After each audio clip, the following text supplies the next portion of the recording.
આજ તો પાર્સલની વાહે કેટલા હેરાન થયા. ટૂંકમાં કહું તો જય શ્રી રામાયણ ગુડ મોર્નિંગ મિત્રો. સવારના પોરમાં ફાઇનલી ભગવાન મને ઉઠાડી દીધું છે. નાસ્તો પાણી કરીને તૈયાર થઈ ગયા આપણે દુકાન જવા માટે રોજની જેમ. અને દુકાને પહોંચી ગયા. સવારના પોરમાં દુકાનવાળાનું પેલું કામ હશે દુકાનમાં ઝાડુ મારું. તો ચાલો ફટાફટ આપણે મારી દઈ ઝાડુ. અને એક બાજુ મોબાઈલ ને રાખીને મીંડો દુકાનમાંથી ઝાડુ મારવા. અને ગઈકાલે આવ્યા હતા ચશ્માની અંદર દાંડલાનો સ્ક્રૂ નાખવાનો હતો. આપણે એ પણ કામ કરી નાખ્યું. અને આ ચશ્મા આજે 10 વાગે લેવા આવવાના હતા. અને પછી આવી ગયું તો ફિટિંગ ના તો એક જ જોડી ફિટિંગ આવ્યું હતું. કારણ કે ભાઈ બીજા ક્લાસ મેં ગયો છે બસમાં લખાવતા જ ભૂલી ગયા હતા એટલે. અને આપણે ગ્લાસની જોડી હતી એ પણ આવી ગઈ હતી પ્રોગ્રેસિવ અને ફોટોગ્રાફ.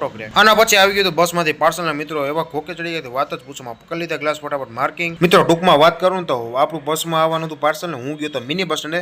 વળી મિની બસ સ્ટેન્ડે મને બસવાળા ભાઈનો ફોન આવ્યો કે ભાઈ આપણે મિની બસ સ્ટેન્ડ નહીં બસ સ્ટેન્ડે ઉભા છીએ. તો વળી પાછો ગાડી લઈને હું પહોંચી ગયો બસ સ્ટેન્ડે. અને પછી જેવો જ બસ સ્ટેન્ડે પહોંચ્યો અને થોડીક વાર તો મને ફોન આવ્યો કે ભાઈ આપણે યાર્ડને ટપી ગયા છીએ તો ફટાફટ તમે યાર્ડ આવીને લઈ જાઓ. બસ અમે ત્યાં ઊભી રહી ગઈ છે. અને જૂનાગઢથી આપણા ખાસ મિત્ર એવા હતા વેપારી નવતમભાઈ. તો પછી એની પાસે લખાવી લીધો થોડો ઘણો માલ. બાકી એનો વ્લોગ તમને કેવો લાગ્યો લાઈક છે સબસ્ક્રાઇબ કરજો. વ્લોગ એ